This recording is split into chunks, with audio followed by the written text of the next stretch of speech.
keesokan harinya, pemuda ini mendatangi rumah seorang pengacara handal dan memintanya untuk membantu membebaskan temannya itu yang sedang ditahan di kantor polisi dikarenakan membawa senjata yang mana senjata itu adalah milik si pemuda. Anak gadis dari pengacara ini datang untuk mengantarkan minuman kepada ayahnya. Namun dirinya menjadi terkejut melihat pemuda ini yang sudah berada di rumahnya, yang seketika membuat gadis ini menjadi cegukan lalu segera menarik sang ayah untuk berbicara empat mata. Setelah mendapatkan cerita kalau ternyata pemuda inilah yang telah menyelamatkan anak gadisnya semalam, sang ayah meminta asistennya ini untuk mengatakan ke si pemuda kalau dirinya akan membantu kasus temannya itu dan tak akan meminta bayaran sepeser pun. Namun dengan sebuah syarat, yaitu dirinya harus menjaga anak gadisnya ini dari gangguan para preman itu. Ketika gelas kopi diberikan, tangan mereka berdua tersangkut pada pegangan cangkir. Kemudian pemuda ini minum langsung di hadapannya. Namun tak lama kemudian, sang kakak datang dan meminta adiknya untuk segera melepaskan gelas tersebut dan memperingatkan adiknya untuk tak usah lagi mengganggu pemuda ini. Pemuda ini melaksanakan janjinya ke ayah si gadis untuk menjaga si gadis kemanapun dirinya pergi. Namun gadis ini malahan meminta si pemuda untuk selalu menjaga jarak dengan dirinya layaknya seorang bodyguard. Setelah menunggu si gadis selesai dari kuliahnya, tiba-tiba ada seorang temannya yang datang sembari marah ke si gadis dan berkata kalau diriku sudah lelah menunggu jawaban dari si gadis yang terus saja menggantung perasaan cinta dari dirinya. Kemudian meminta si gadis untuk segera memberikan jawaban pasti atau dirinya akan sangat patah hati lalu kembali pergi,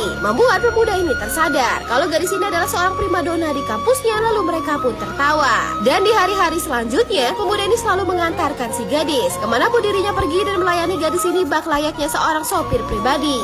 Namun gadis ini tidak menyadari kalau sebenarnya pemuda ini sedang pergi merantau ke kota untuk mengalihkan dari rasa dendamnya atas kematian sang ayah. Sementara warga desa mereka yang mulai gelisah karena ditinggalkan oleh sang penerus dari pemimpin mereka, kemudian berencana untuk mencari si pemuda ke kota. Dan di tengah perjalanannya, pemuda ini melihat sekelompok penduduk desanya yang sedang mencari keberadaannya. Sadar kalau dirinya harus menemui mereka, pemuda ini lalu meminta izin ke si gadis untuk turun di sini dan akan segera pulang sendiri. Kemudian pemuda menemui semua pengikutnya pada sebuah kafe untuk memberikan petuah kepada mereka kalau kekerasan bukanlah satu-satunya jalan untuk mengakhiri pertikaian yang terjadi di antara dua desa di daerah mereka, dan meminta mereka untuk kembali saja ke desa dan melanjutkan kehidupan mereka dengan tenang di sana. Sementara di rumah, sang adik meminta si gadis untuk menceritakan sebuah kisah untuk tugas pembuatan majalah dinding di sekolahnya. Namun gadis ini malahan meminta tolong ke si pemuda untuk membuatkan adiknya sebuah kisah untuk tugas sekolahnya. Kemudian pemuda ini mulai mengarang sebuah kisah dongeng sebelum tidur. Namun gadis ini bilang kalau kisah tersebut sangat tidaklah menarik.